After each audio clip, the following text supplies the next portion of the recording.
Good morning! Good evening, everyone! We are day 21 of Wrinkles Live. How are you today? May you are having a great and awesome day. By the way, I am Arms, an income strategist, diversification strategist, and my mission is making people live better. Yesterday, in our topic, we appreciate the gift of silence. And it can be a powerful tool as we trail our life with purpose and mission to fulfill. Hi Mimi, good evening. Now we will talk about on how to use our slight edge alias. So balik na tayo dun sa the good book of the slight edge. As the Chinese proverbs quoted, be not afraid of going slowly, but be afraid of standing still. So, on our path of mastery and to the success curve, we are not alone. We have our powerful allies at our own disposal. So, these four slight edge forces that once we recognize them, we can harness it in pursuit of our dreams. First, the power of momentum, the power of completion, the power of reflection, and the power of celebration. Let's go first with the power of momentum. As we commonly heard about it, steady wins the race. Yet, we live in a world where everyone expects instant this and that. And if we did not get the result, we're after faster, and the fastest, we quit. Dahil gusto nating makuha yun kaagad. Pag hindi natin nakuha, nagki-quit tayo. Hi Tito Mars, good evening. May narinig ba kayo or narinig nyo ba minsan yung sarili nyo habang nagluluto and nagmamadali that says, hurry. Dahil gusto mo nang maluto ka agad yun at nagmamadali ka. So, hi Dennis, good evening. Gusto natin palagi instant.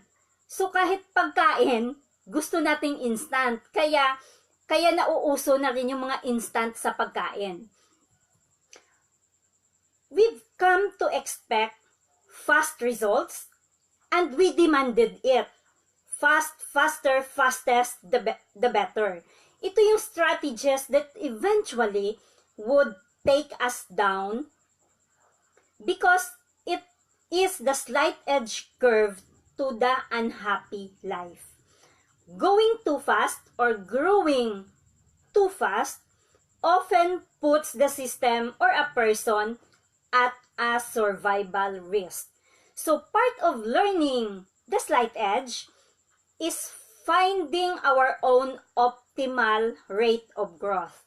And it is always served best if we approach life on a step-by-step process. It should be constant and it would be never-ending improvement, which would lay as a solid foundation and build upon them over and over again. So, slow and steady wins the race. It's the truth because steady is what taps into the power of the slight edge. It is our power of momentum. So, that is why our activity is important. Once we are in motion, it is easy to keep on. But once we stop, it's hard to change from stop to go.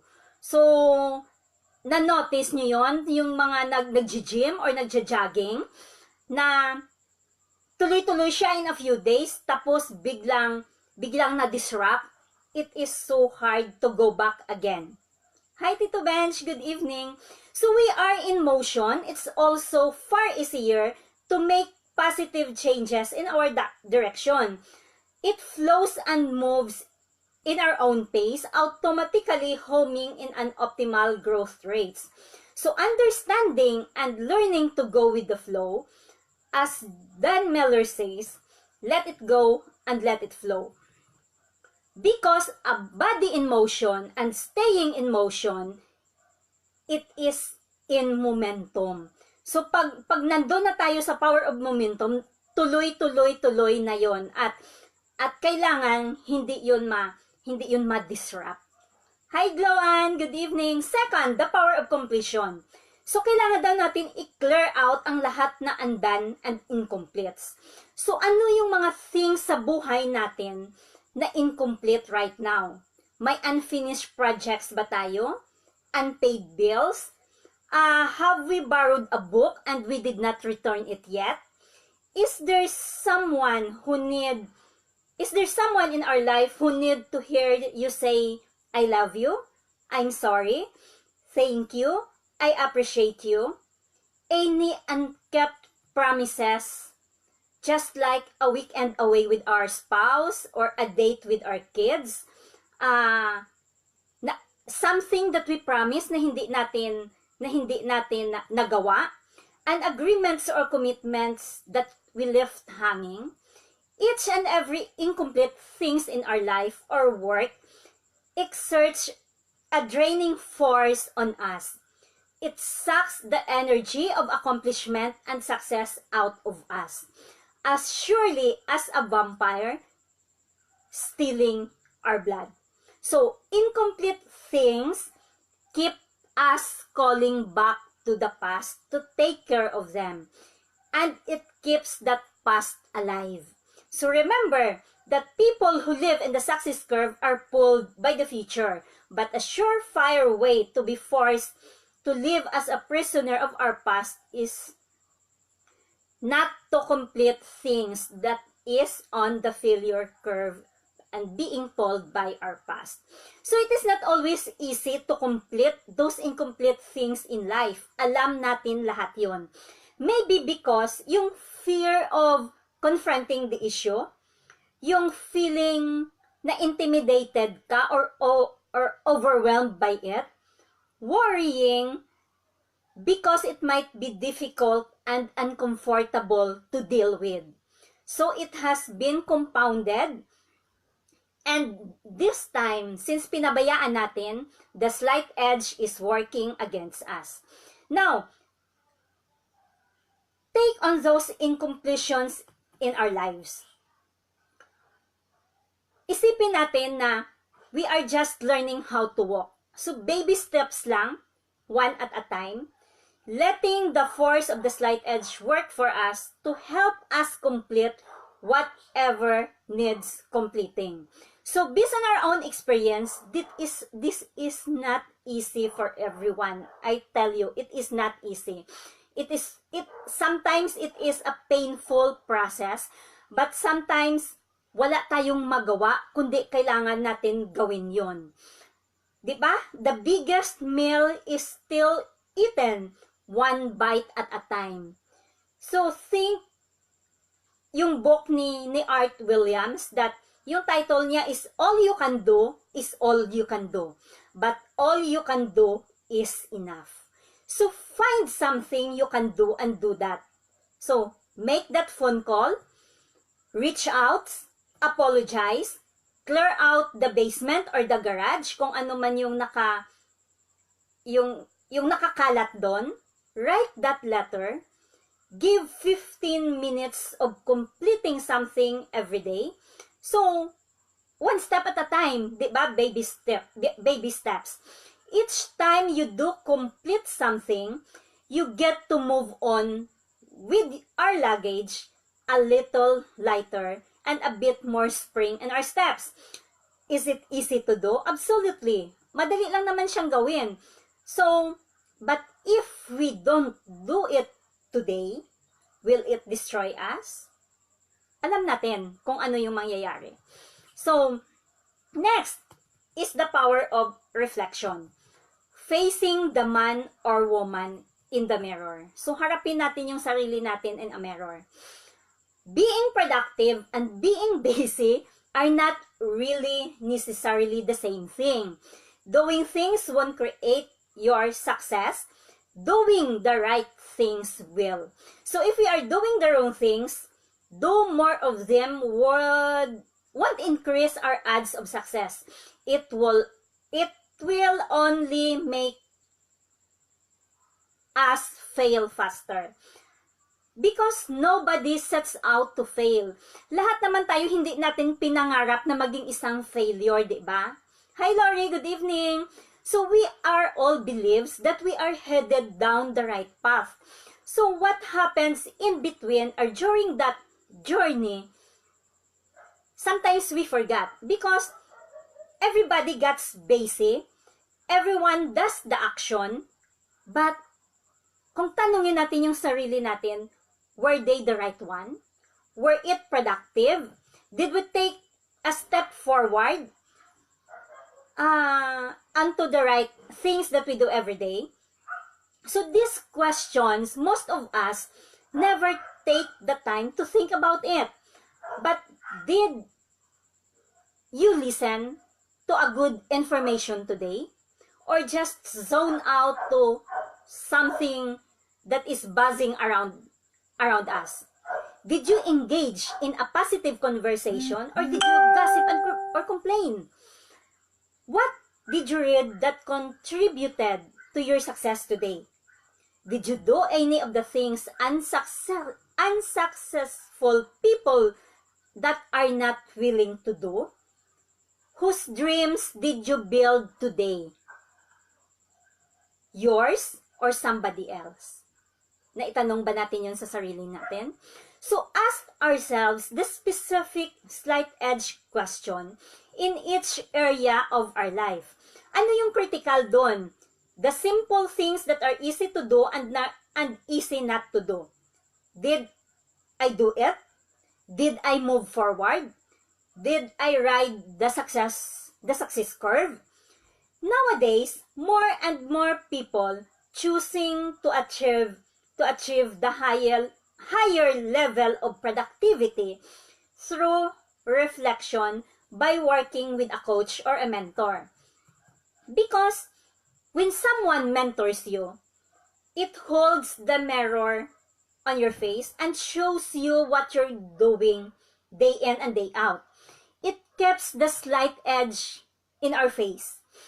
It helps us harness the power of reflection, and it improves our everyday things and make us aware of the self-improvement that will help empower us. So, we would become so motivated that nothing will prevent us from improving.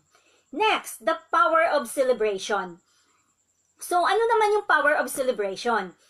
It is catching ourselves of doing something right. So, as the authors Ken Blanchard and Spencer Johnson wrote, people who feel good about themselves produce good results. So kung syempre pag maganda yung mood natin, maganda din yung results ng mga trabaho natin, di ba? Alam natin yun by experience. So those words from the 1-Minute Manager na book, it is the most influential business books of all time. It urges managers and business owners not to walk around trying to catch people doing something wrong, but to catch them doing something right, and then acknowledging it on the spot. So they called it 1-minute praising. So pag yung coworkers mo or yung staff mo, pag nag-iikot ka at alam mo na they did something good, acknowledge it right away because it would boost their productivity to do more and to give you excellent report. It is easy to forget sometimes to catch ourselves doing something right. So there is a story of a woman who reached on her 50s and she felt at that age she felt badly starving for affection.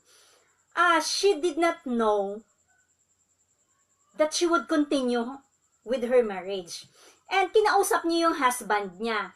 Because she felt it that for years, she'd been unable to tell if her husband loved her or not. So his husband was sincerely perplexed, saying, "But I told you I love you 30 years ago. Why would you think anything else?" So it never occurred to him that it's not enough to say I love you just one time. Dapat sinasabi natin to every day in our lives. Be it in our husband, be it in our spouse, be it in our children, or in our friends. Sometimes it's the easy words to say, but we take it for granted. So, it's something that needs every day to be said, not only in words, but also in deed. So, we need to do it in actions, especially those little thoughtful thoughts or things that we say that, I'm thinking about you and I care about you. It also the slight edge power of reflection and acknowledgement of celebrating it. So, keep your slight edge activities, your right choices, and incremental successes. Write out in the open where you can see them and celebrate them. Remember that all the activity required to apply the slight edge for our success is a series of baby steps.